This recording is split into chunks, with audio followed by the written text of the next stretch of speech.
not one, but two nasty Nhandu rehousings.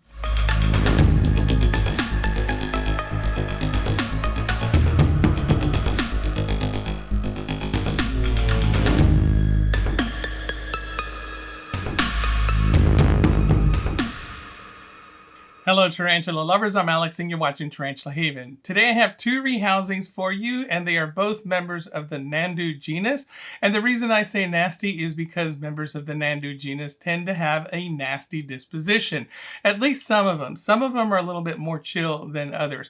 So you're going to get to experience two different species and the differences in their disposition, I guess. And before I get started, I'd like to give a huge thank you to my Patreon supporters.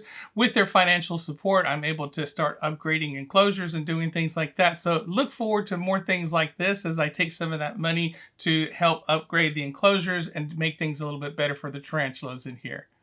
For these rehousings, I'm using the Thrive 5.5 gallon terrarium. This is PetSmart's brand, and although I don't usually shop at PetSmart for my stuff, I did kind of like these enclosures because they're a little bit simplistic. I don't like most of their enclosures because they are rather cheaply made, but this one is simple, and I like that the wire mesh is a little bit different than most of your screen top wire meshes. The holes are a little bit larger and they also seem to be coated, and I think that a tarantula would be less inclined to get stuck on this screen mesh. Now you might be wondering why I am putting the backing on the side of the enclosure rather than the back of the enclosure, and that's because I envision putting this on my shelf sideways or looking down the long end of it because they're long and narrow, and these tarantulas don't need that much room because they tend to be homebodies and stay in one spot. And I didn't have any of this cocoa fiber matting, but my daughter had some left over on a project that she used it for, and waste not, want not. I just used the scraps and filled them in. And since this is going to be bioactive, I'm putting down a clay ball drainage layer. I'm making it very thin. And you might be wondering why my clay balls look dirty and not pristine like some people that pour it fresh out of the bag. And that's because I'm reusing this from an old aquaponics project that I had.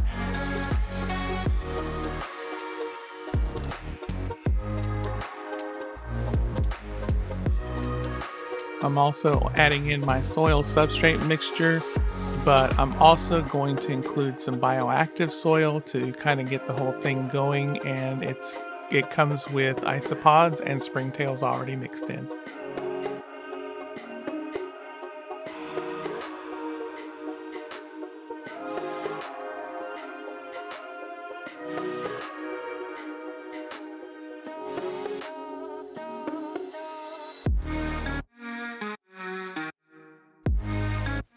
And I chose some low light, easy to grow plants to put in here.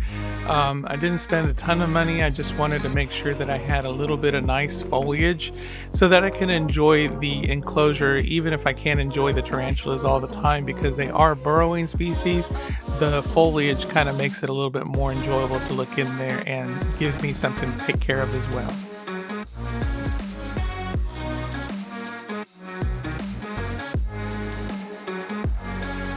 The plant was a little tall, so I had to trim it down, and I imagine I'll probably have to keep it trimmed down the whole time, so that's okay. Again, it just gives me something else to work on.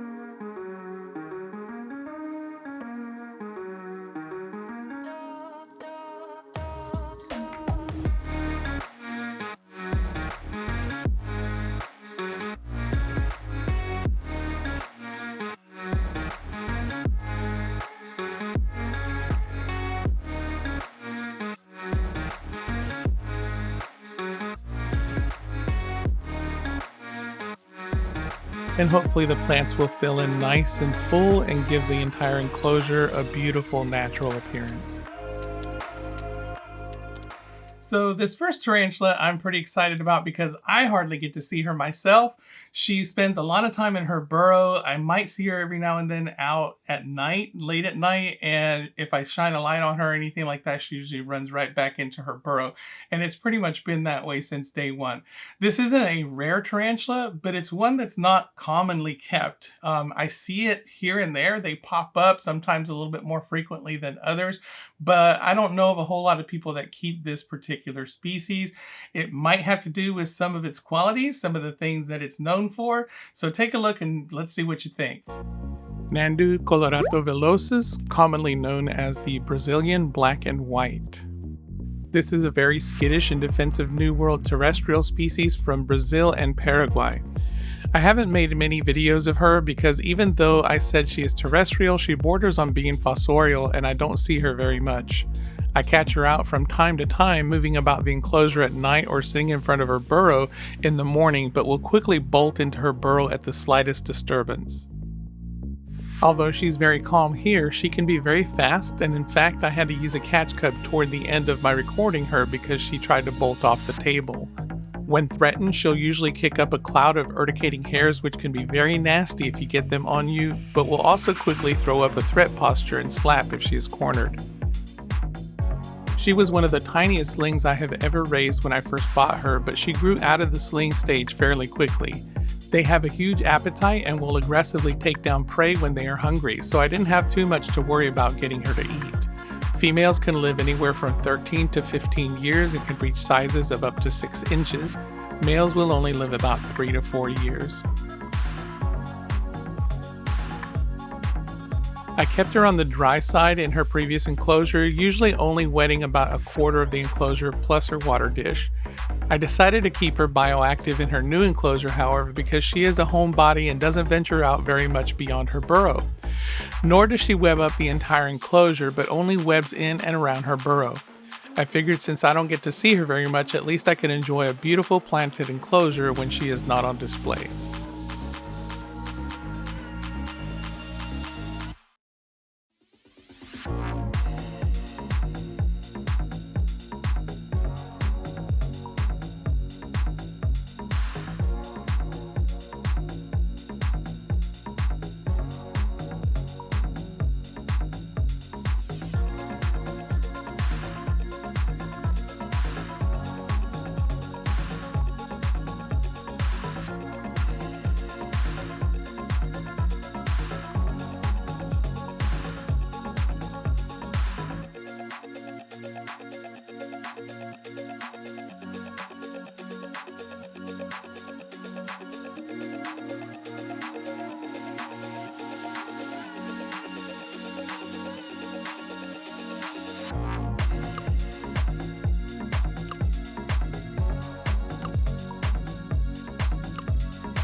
The following morning, I gave her a roach to see if she was hungry, but by the size of her abdomen, she clearly wasn't very hungry.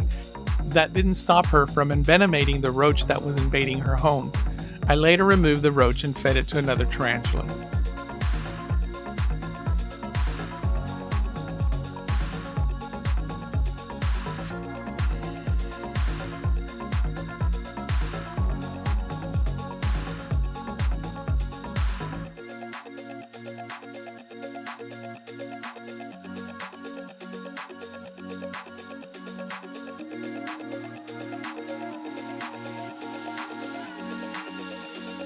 What a beautiful girl. At least I'll get to enjoy her for a little while, at least until she makes her burrow and disappears for the rest of the time.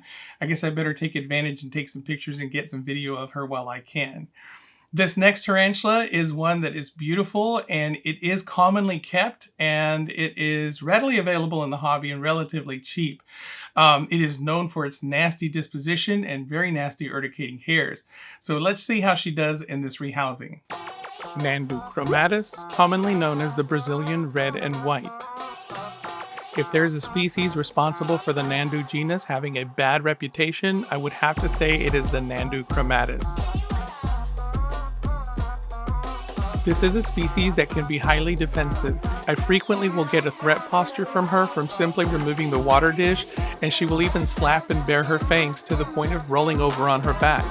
Although they possess quite nasty urticating hairs, I believe she would be just as quick to bite than kick hair. They are native to Brazil's tropical forests and savannas. They are a burrowing species, often making a burrow at the base of trees or taking over an abandoned burrow. Mine has spent most of its time in a burrow, although it will sit out from time to time and sometimes roam around the enclosure.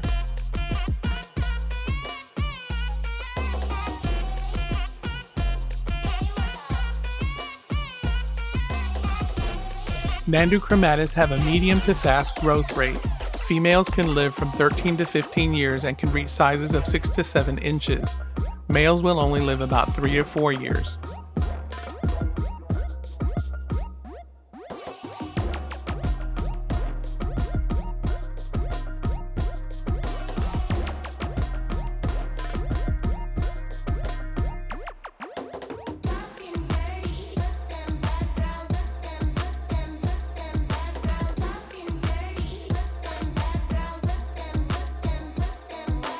I've kept mine on the drier side in its previous enclosure, but again, like the Nhandu colorato villosus, I've opted for a bioactive for her to keep it more on the natural side, and I can enjoy the foliage as well.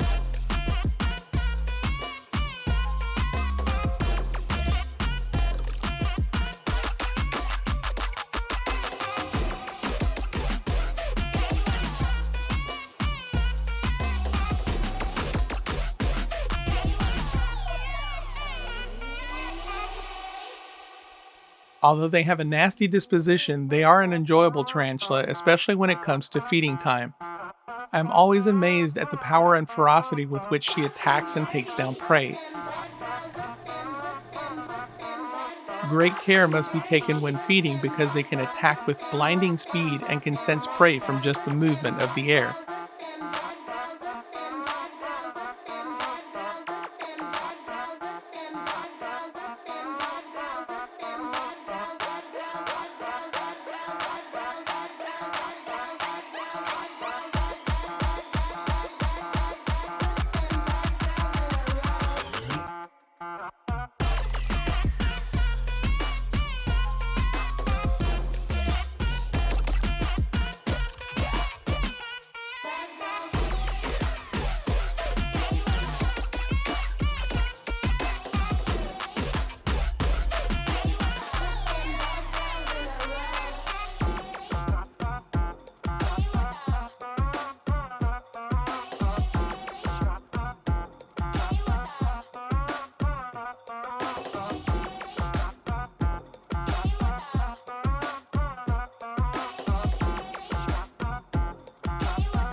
Overall, I think my enclosures turned out exactly how I had envisioned them.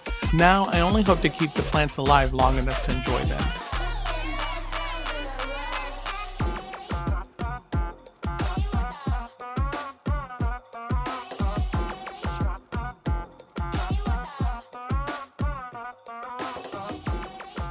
So there you have it, two relatively easy rehousings.